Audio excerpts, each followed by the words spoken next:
Hello, mic check 1 2 3 4. Hello, नमस्कार मित्रांनो, माझं नाव श्रीधर, मी एक दारुडे आहे. Hi everybody. आज दारू प्यालेलं नाही आहे. आजचा विषय आहे doctor Bob and good old timers भाग 5. Doctor Bob and good old timers नावाचं आपलं जे इंग्रजी पुस्तक आहे त्याच्या 5व्या भागाबद्दल हे रेकॉर्डिंग मी करतो आहे. आजची तारीख आहे 23 जून 2024, रविवार. सकाळचे 11:15 वाजलेले आहेत आणि मी हे रेकॉर्डिंग करत आहे माझ्या घरी बसून वरळीला, मुंबईमध्ये.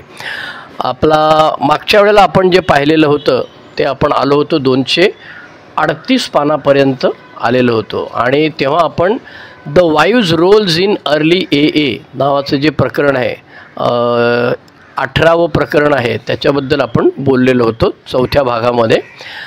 एकूण 375 पानाचं पुस्तक आहे, त्याच्यामधले 238 पानं झालेली आहेत. आज आपण 19वं प्रकरण, मायनॉरिटीज विदिन ए गेन ॲक्सेप्टन्स. मायनॉरिटीज विदिन ए गेन ॲक्सेप्टन्स म्हणजे अल्कोहोलिक्स अनॉनिमसमध्ये जे छोट्या प्रमाणामध्ये किंवा मायनॉरिटीमध्ये असलेले लोक आहेत त्यांना स्वीकारतात, अल्कोहोलिक्स अनॉनिमस स्वीकारतात. तर या प्रकरणामध्ये डॉक्टर बॉबच्या कालावधीमध्ये, म्हणजे आपल्याला माहिती आहे की न्यूयॉर्कमध्ये बिल डब्ल्यू राहायचा आणि ॲक्रॉनमध्ये डॉक्टर बॉब राहायचे. त्याच्यामध्ये 1000 किलोमीटरचं अंतर होतं आणि ॲक्रॉनच्या जवळ क्लेवलँड, ओहिओ वगैरे शहरं होती अमेरिकेमधली. तर ह्या 2 ठिकाणी वेगवेगळ्या ज्या गोष्टी चालू होत्या त्यातल्या पासिटॉनमध्ये आणि ए कम्स ऑफ एजमध्ये बऱ्याचशा 1950 नंतर झालेल्या घटनांचा उहापोह झालेला आहे, ज्याचा अल्कोहोलिक्स अनॉनिमसवरती कसा परिणाम झालेला आहे. पण आत्ता आपण जे काय बोलत आहोत ते 1950 साली डॉक्टर बॉब मरण्यापूर्वी, ते जिवंत असताना डॉक्टर बॉब त्यांच्या आजूबाजूला त्यांच्या भागामध्ये ज्या घटना झालेल्या आहेत ज्याचा अल्कोहोलिक्स अनॉनिमसवर परिणाम झालेला आहे, किंवा अल्कोहोलिक्स अनॉनिमसची आजची तत्त्व जी आहेत ती जी तत्त्व हळूहळू कशी इव्हॉल्व होत गेली, डेव्हलप होत गेली, त्याच्यासाठी आपल्याला हा इतिहास समजावून घ्यायचा आहे. आता पहिली गोष्ट म्हणजे प्रॉब्लेम कुठे होता अल्कोहोलिक्स अनॉनिमसमधल्या काही लोकांना स्वीकारायला. एक म्हणजे बिलीफ इन गॉड, परमेश्वरावरती विश्वास. त्यामुळे हे पहिलं तत्त्व असल्यामुळे नास्तिक, अज्ञेयवादी, देवावर विश्वास आहे पण देवाचा आमच्यावर आहे की नाही माहीत नाही, असे सगळे लोक बाद व्हायचे. त्यांना अल्कोहोलिक्स अनॉनिमसमध्ये येणं कठीण जायचं. त्याच्यामुळे पहिला अडथळा होता बिलीफ इन गॉड. दुसरा अडथळा होता मेकिंग अ सरेंडर. म्हणजे मी मागे सांगितल्याप्रमाणे पुस्तकात जसं लिहिलेलं आहे की त्यांच्याकडे एक ते चर्चमध्ये जसं असतं तसं गुडघे टेकायचं बाकडं असायचं, त्याच्यावरती त्यांनी बसायचं, गुडघे टेकून परमेश्वराला प्रार्थना करायची आणि स्वतःला परमेश्वराकडे ती सोपवून द्यायचं. तर हे बाकीचे लोक ऑक्सफर्ड ग्रुपमधली करत असत.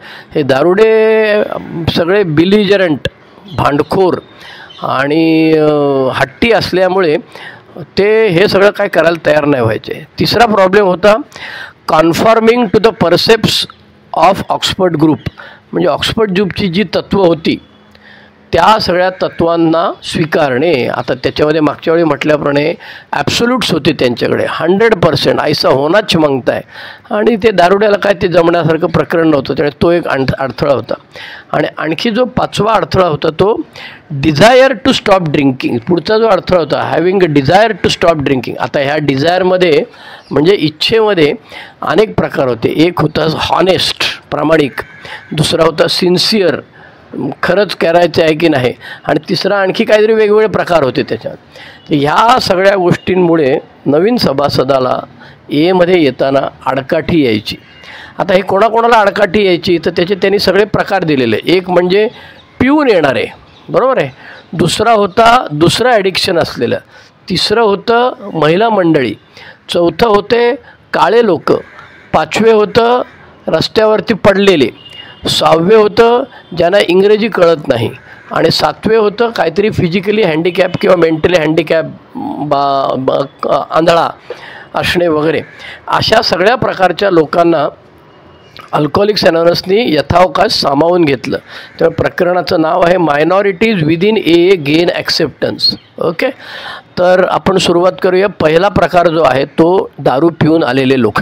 आता हे सगळं अर्थातच 1939 किंवा 1937 ते 1950 या कालावधीमध्ये डॉक्टर बॉब जिथे राहत असत त्या भागामध्ये काय पद्धती होत्या सुरुवातीला आणि त्या पद्धतीमध्ये कसा बदल झाला ते आपण अनुभवायचा ऐकायचा प्रयत्न करतो, वाचायचा, समजून घ्यायचा प्रयत्न.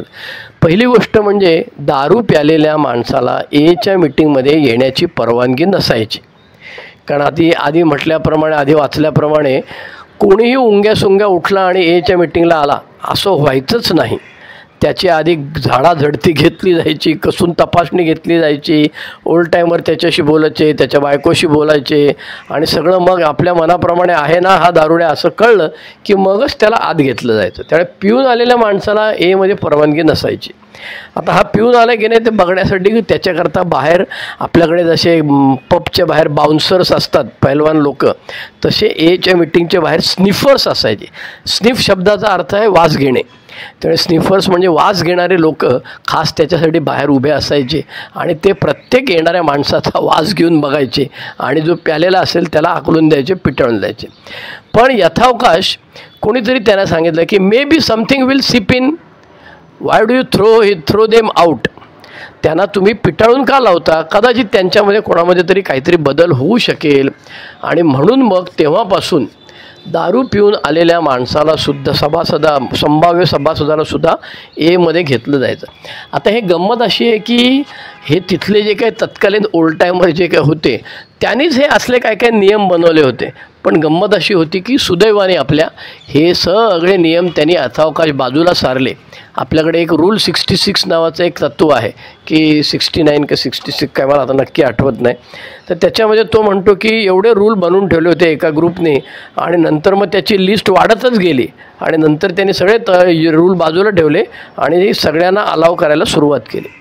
त्याप्रमाणे हे काहीतरी नियम बनवायचे, ह्याला अलाउड आहे, ह्याला नाही अलाउड, आणि मग नंतर त्यांनाच कळायचं अरे याच्यात काय अर्थ नाही आणि अमुक आहे तमुक आहे. त्याच्यामुळे दुसरा एक प्रकार होता तो म्हणजे अनदर ॲडिक्शन्स.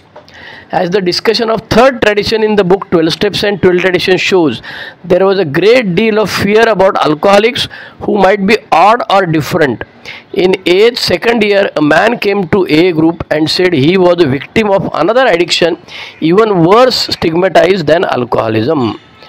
त्यांनी एच्या दुसऱ्या वर्षामध्ये एक माणूस एमध्ये आला आणि तो म्हणाला की मला दारूचा प्रॉब्लेम तर आहेच, पण दारूच्या व्यतिरिक्त दारूपेक्षा जास्त ज्याला कलंक म्हटला जातो असाही एक प्रॉब्लेम मला आहे, तर तुम्ही काय करणार बोला.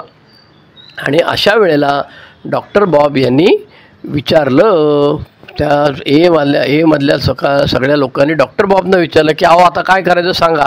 हा म्हणतो ह्याचा आणखी दुसरी पण काहीतरी ॲडिक्शन आहे. त्याच्यामुळे डॉक्टर बॉबनी त्याला उत्तर दिलं होतं, व्हॉट वूड मास्टर डू. जर परमेश्वर असेल तर तो काय करेल? तो ह्या माणसाला बाहेर ठेवेल का आत येईल? सगळे म्हणाले हाय परमेश्वर कशाला बाहेर ठेवेल, परमेश्वर म्हणेल की बाबा रे तुला दारू बंद करायची आहे ना, ये आतमध्ये, काहीच प्रॉब्लेम नाही. त्याच्यामुळे अशा पद्धतीने हा प्रॉब्लेम सोडवण्यात आला की बाबा रे त्याला दुसरं ॲडिक्शन असेल, दुसरं काय प्रॉब्लेम असेल तरी देखील त्याला अल्कोहोलिक सनसमध्ये यायला परवानगी आहे.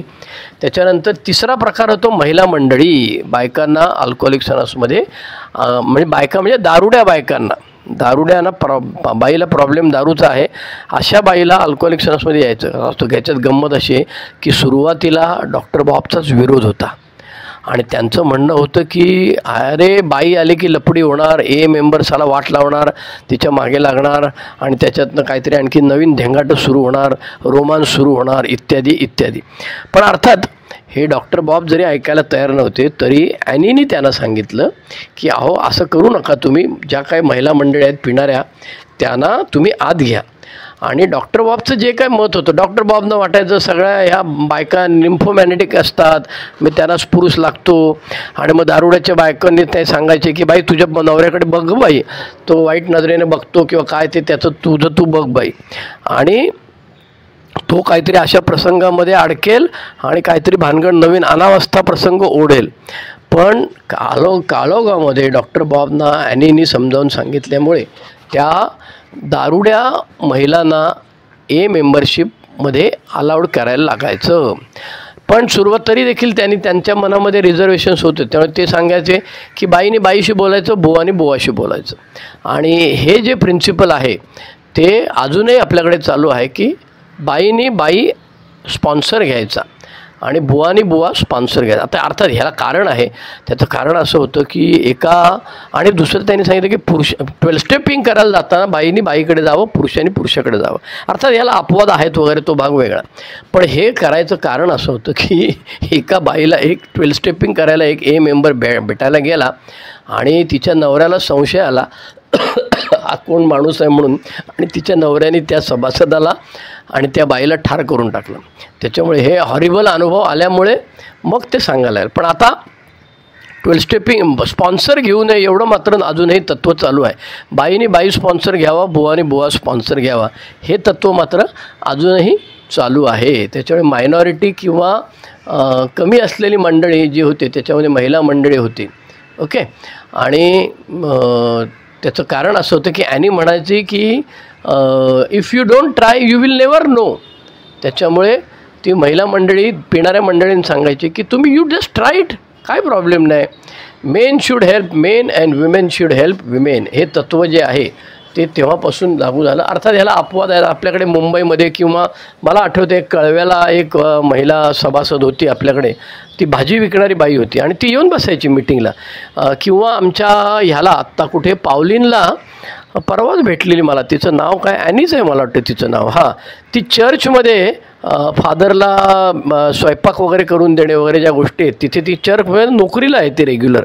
त्याच्यामुळे ती बऱ्याच दिवसांनी भेटली, म्हणाले अरे how are you man, we are meeting after long time. त्यामुळे त्या एकट्या महिलेला पहिल्या दिवशी दुसरी बोलायला महिलाच नाही तर कुठून आणायची. त्यामुळे तो अपवादात्मक परिस्थिती आहे. त्याच्यानंतर चौथा आहे तो काळे मंडळी. काळा जो होता अमेरिकेमध्ये तुम्हाला माहिती आहे, ब्लॅक निग्रो आपण त्याला काय काय म्हणतो तसे असत, तर त्यांना घेत नसत. मग हळूहळू त्यांच्यातले काही लोक सोबर राहायला लागले काय जिथे अलाउड होतं तिथे, आणि त्यांनी मग काळ्या लोकांचा एक सेपरेट ग्रुप सुरू केला. पण आता गंमत अशी आहे की काळा गोरा भेद त्याच्यात काय अर्थ नाही. दारुड्यांच्यामध्ये सगळेच दारुडे.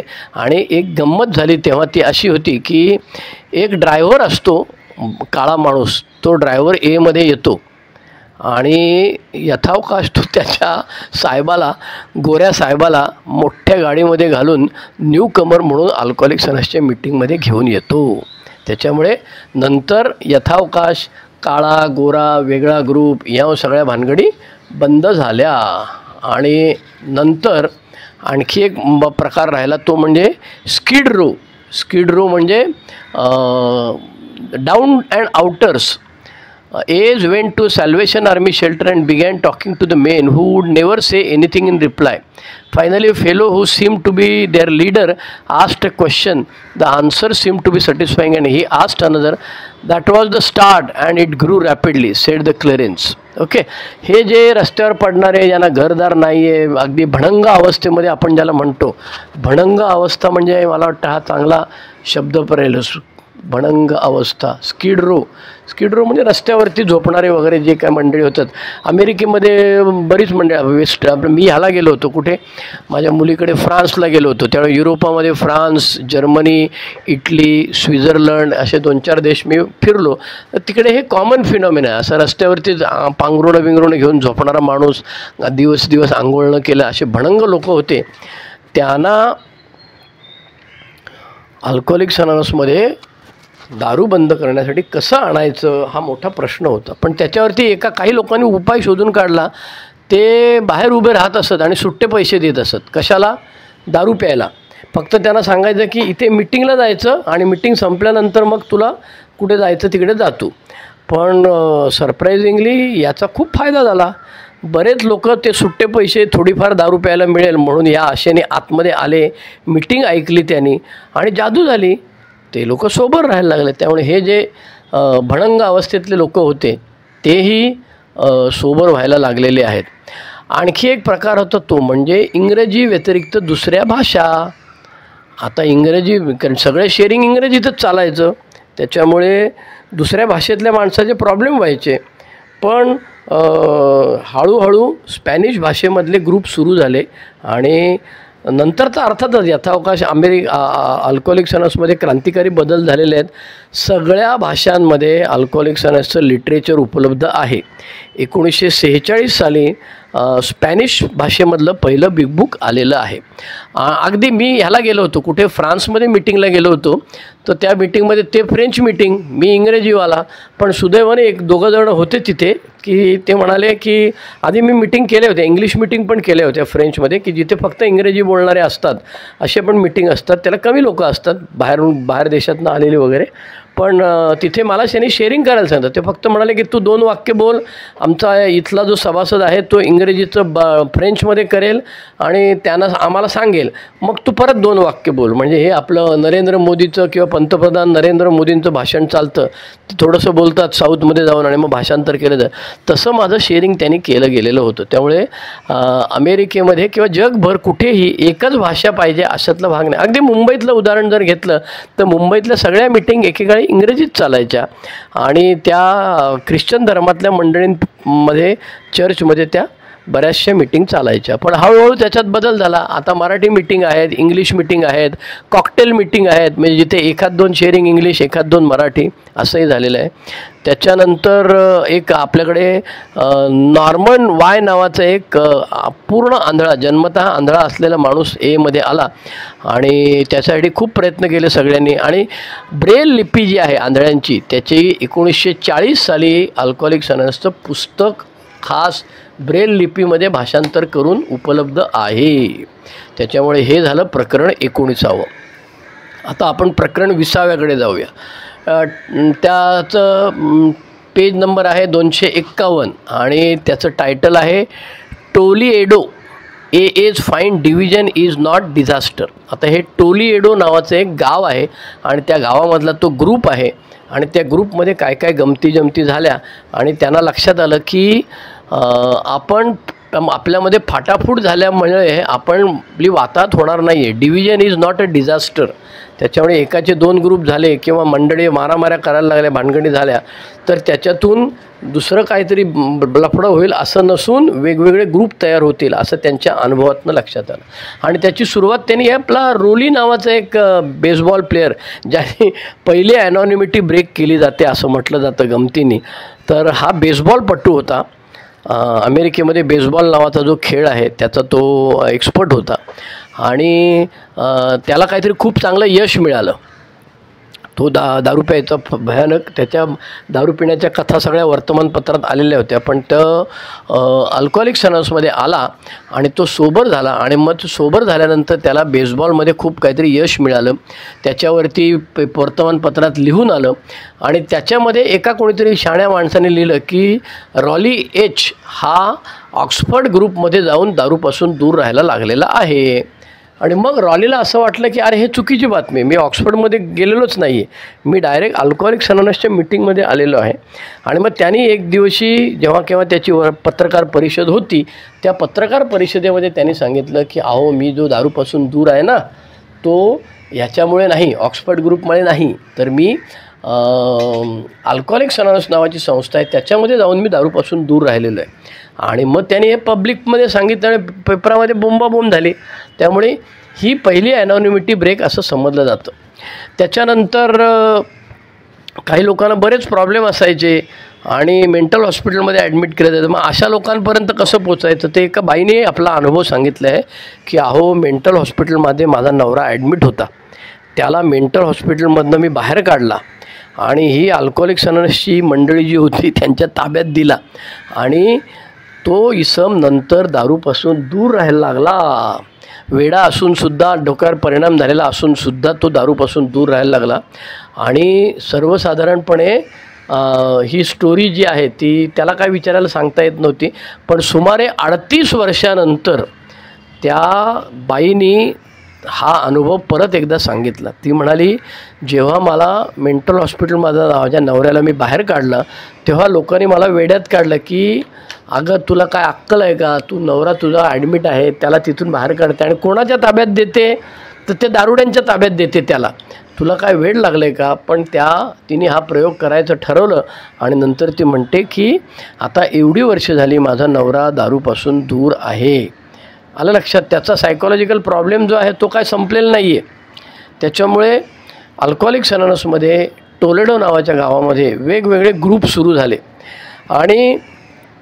तुम्हाला गंमत वाटेल, टोलेडो नावाचं गाव जे होतं तिथे हॉस्पिटलमध्ये पहिला जो पेशंट दारुड्याचा ॲडमिट झालेला आहे तो गायनेकॉलॉजिस्ट वॉर्डमध्ये झालेला आहे. कारण तेव्हा इतर वॉर्डमध्ये जागाच नव्हती. गायनेकॉलॉजिस्टचा वॉर्ड होता, महिला मंडळी त्या डिलिव्हरीसाठी आणि त्यांच्या ज्या प्रॉब्लेम्स आहेत त्याच्यासाठी ज्या ॲडमिट होण्यासाठी जो वेगळा वॉर्ड आहे त्या वॉर्डमध्ये एक रिकामी जागा होती आणि तिथे एका दारुड्याला ठेवला आणि तो दारुड्या तिथे सुधारला. आणि मग त्यांच्या लक्षात यायला लागलं की अरे अनेक ग्रुप जरी झाले आणि सुदैवाने त्या ग्रुपमध्ये ना मारामाऱ्या नसायच्या फारशा. आज आपल्याला जेवढ्या दिसतात तेवढं त्यांच्यामध्ये मारामाऱ्या नसायच्या. त्याच्यामुळे आणि फिरते मेंबर असायचे की जे कामानिमित्ताने इतरत्र फिरायचे, त्यांना ट्रॅव्हलर्स म्हणायचे. ते ट्रॅव्हलर इकडून तिकडे जायचे आणि ते जिथे जायचे तिथे कोण जो शोधायचा मेंबर बेवडा शोधायचा आणि त्याच्याशी बोलायचे. त्यामुळे तिथे गावामध्ये ग्रुप सुरू झाले आणि मग यांच्या हळूहळू लक्षात यायला लागलं की आपण डिवाईड होत नाही आहोत तर आपण एक्सपांड होत आहोत. आपले तुकडे होत नसून आपला प्रसार होतो आहे. जेव्हा नवीन नवीन ग्रुप निघत आहेत तेव्हा आपला प्रसार होतो आहे. त्याच्यानंतर प्रकरण 21 group concerns and angry rumours, अशा 2 गोष्टी त्याने एकत्र केलेल्या आहेत. पहिला भाग आहे ग्रुप कन्सर्न्स. ग्रुप कन्सर्न्स म्हणजे समूहामध्ये काय मारामाऱ्या व्हायच्या आणि त्याच्यामध्ये काय काळजी घ्यायला पाहिजे वगैरे. तर त्यांनी ग्रुपची मीटिंगची पद्धत कशी असायची, क्लेवलँड नावाचं जे गाव होतं त्याच्यामध्ये मीटिंग असायची. त्याची पद्धत कशी असायची, पहिल्यांदा प्रार्थना म्हटली जायची, नंतर एक साधारणपणे 45 मिनटं काय स्पीकर बोलायचे, मग पुन्हा प्रार्थना व्हायची, मग नंतर ब्रेक असायचा. पण त्याच्यामध्ये स्मोकिंग अलाउड नसायचं बरं का, कारण बऱ्याचदा या मीटिंग ज्या असायच्या त्या चर्चच्या आवारामध्ये व्हायच्या, त्या स्मोकिंग अलाउड नसायचं. सेकंड हाफमध्ये क्वेश्चन आन्सर्स वगैरे व्हायचे आणि कॉमेंट्स करायचे. मग ओल्ड टायमरला एक्सपर्ट कॉमेंट्स ते बोलायला लावायचे आणि सर्वसाधारणपणे 1-1.5 तास ही मीटिंग चालायची. पण हळूहळू हे असंच असलं पाहिजे असा अट्टहास सगळ्या लोकांनी सोडून दिला आणि मग यश मिळायचं नाही मिळायचं ते काय सांगता येत नसायचं. आणि तेव्हा डायरेक्ट मिटिंगला कोणाला जाता येत नसे. जायचं असेल तर हॉस्पिटलमध्ये पहिले ॲडमिट व्हायला लागायचं.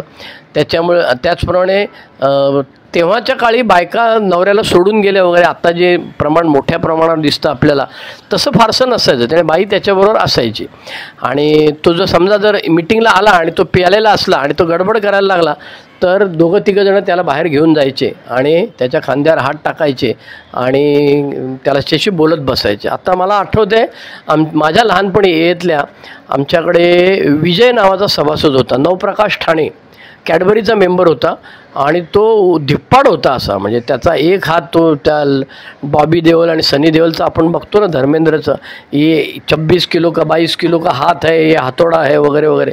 तर तो जो न्यूकमर आलेला असायचा, प्रॉस्पेक्ट असायचा, तो पिऊन आलेला असला आणि तो बडबड करायला लागला की मग विजय त्याच्या शेजारी जाऊन बसायचा आणि त्याचा खांद्यावरती हा विजयचा 25 किलोचा 2.5 किलो का हातोडा त्याच्या खांद्यावर ठेवायचा आणि तो बोलायला लागला की तो त्याला दाबायचा.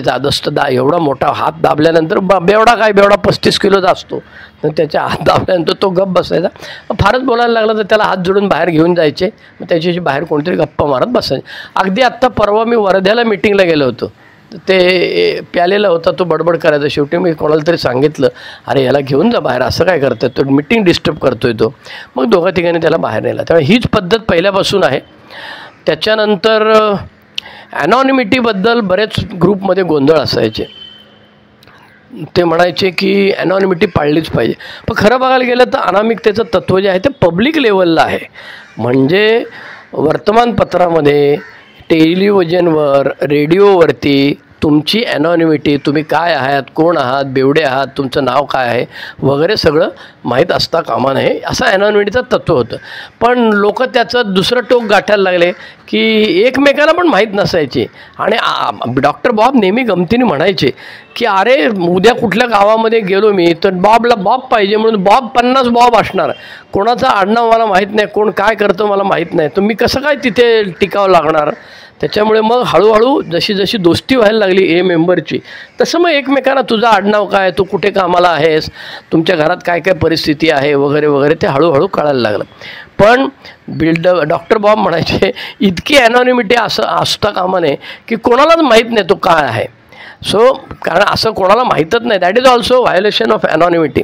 आणि ते म्हणायचे हल्ली जरा ॲनॉनिमिटी जरा जास्त चोचले करतात बरं का तुम्ही.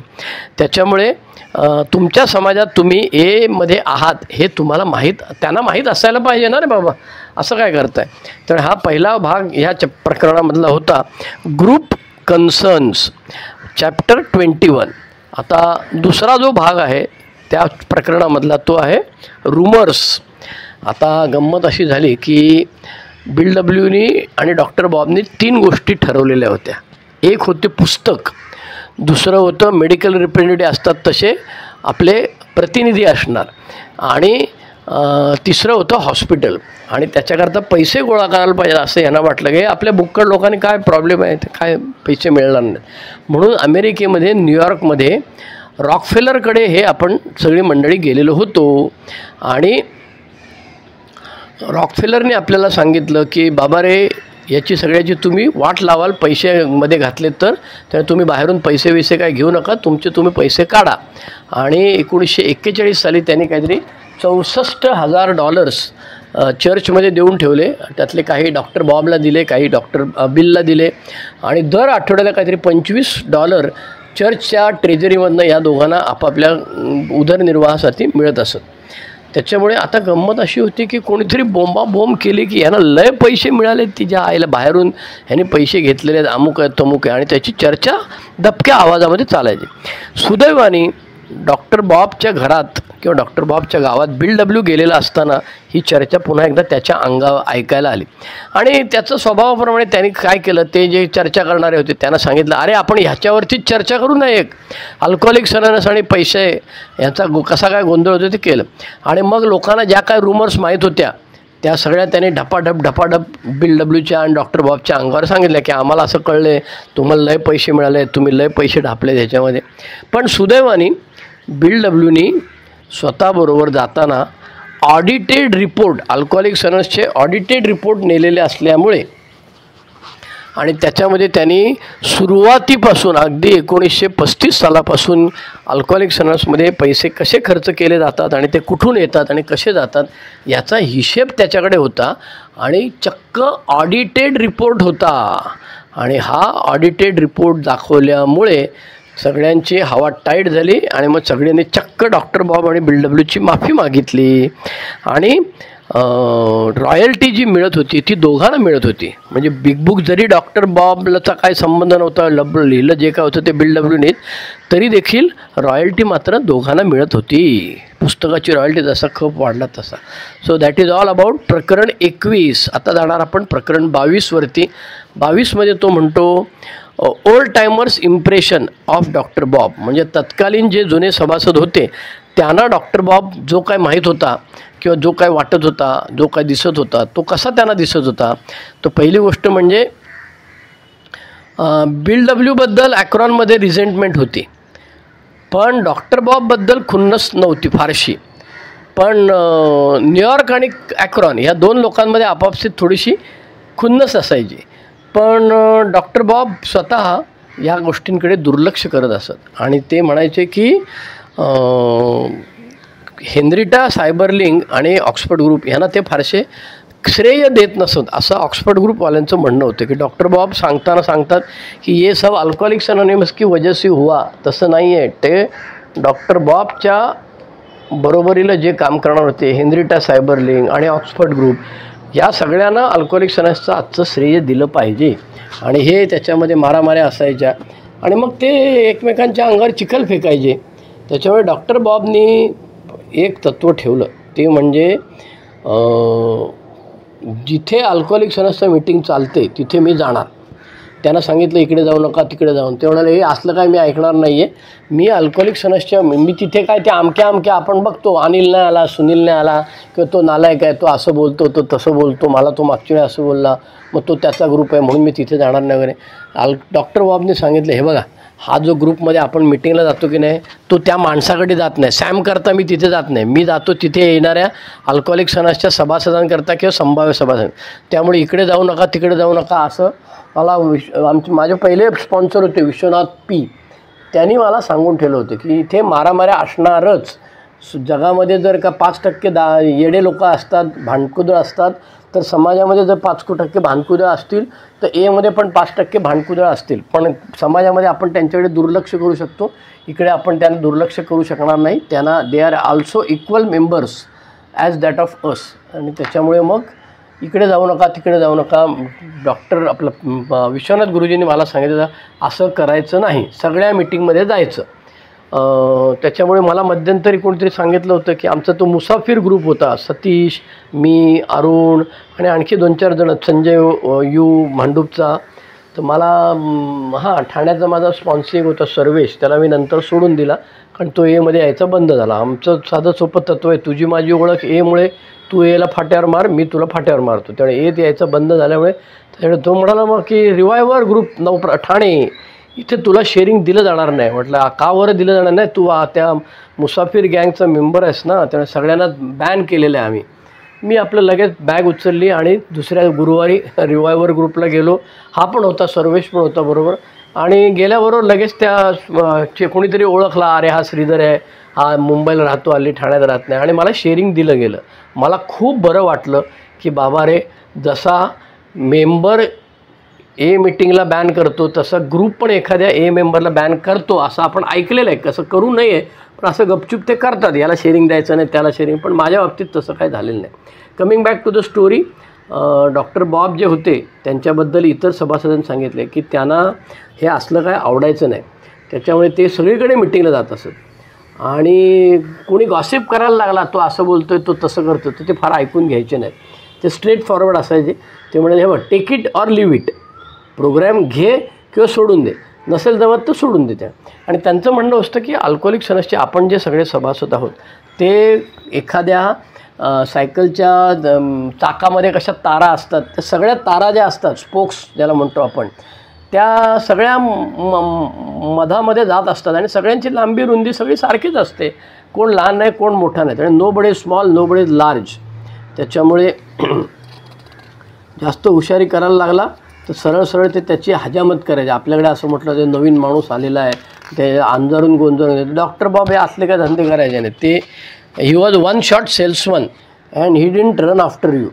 ते म्हणायचे की हे बघ, तुझे लाडबिडी जे काही करायचे तेवढे करून झालेलं आहे, आता तुला थांबायचं थांब, नाही तर चालू पण, आमचं काय म्हणणं नाही. इथे प्रकरण 22 संपले. प्रकरण 23 हीच परसेप्शन ऑफ सोब्रायटी, पान नंबर 279 ते 285. म्हणजे मद्यमुक्तता कशी असायला हवी किंवा त्यालाच मद्यमुक्त म्हणायचं इत्यादी आपण जे काय म्हणतो. प्रत्येकजण आपापला जो कार्यक्रम घेतो तो खरा सभासद अमुक, ते असलं काय ऐकायचं नाही. डॉक्टर बॉब कामाच्या ठिकाणी डॉक्टर बॉब स्वतः एन्थुझियास्टिक असायचे, कॉम्पिटंट असायचे आणि त्यांनी डॉक्टर म्हणून शपथ घेतलेली होती. त्याच्यामुळे ते बाकीचे सर्जन जे असायचे ते खूप पैसे वगैरे घ्यायचे, ते डॉक्टर बॉबना आवडायचं नाही. आणि प्लेईंग बिग शॉटिझम, मिटिंगमध्ये मोठ्या मिटिंगमध्ये बोलणे त्यांना आवडत नसे. माझा स्पॉन्सर मला गमतीने चावत असे. तुला मी काहीतरी त्याला सांगायला गेलं तर तो म्हणायचा, तुला तर तू स्टार स्पीकर आहे ना भाऊ, तुला तर मोठ्या मोठ्या मिटिंगमध्ये बोलायला लागतं ना. मग आता शेअरिंग करायचं असेल तर कळव्याला 5-6 मेंबर असतात, तिथे छोट्या ग्रुपमध्ये नाही जायचं. मस्तपैकी नवप्रकाशला जिथे भरपूर आता अर्थात नवप्रकाशची अवस्था वाईट झालेली आहे, पण एकेकाळी नवप्रकाशला 50-60 सभासद रेग्युलर मिटिंगला असायचे. त्यामुळे गाढवपणा जर केला असेल तर तिथे जाऊन सांगायचं. त्याच्यामुळे इतर सभासदांचे अनुभव ऐकायचे. आणि जसे डॉक्टर बॉब जे होते ते सगळ्यांच्या गराड्यामध्ये असायचे, त्याच्यामुळे त्यांना सगळ्या लोकांना डॉक्टर बॉब आवडत असत असं त्या प्रकरणामध्ये म्हटलं. आता प्रकरण 24वरती जातो आहे आपण. 24मध्ये म्हटलेलं आहे doctor bobs influence on Ohio AA 286 पान ते 291. डॉक्टर बॉबचा काय प्रभाव होता, ही जी त्यांच्या भागात ओहिओ नावाचा जो भाग आहे त्याच्यावरती काय परिणाम झालेला होता. एक म्हणजे delegation of more authority to others. हळूहळू डॉक्टर बॉबने काय केलं, आपली जी ऑथॉरिटी होती, अधिकार होते, ते इतरांकडे द्यायला सुरुवात केली. कारण प्रत्येकाला डॉक्टर बॉबसारखं करायचं असायचं, डॉक्टर बॉबना भेटायचं असायचं. आणि मग ते ऑर्गनायझेशन असायचं, सर्व्हिस असायचं, इत्यादी इत्यादी.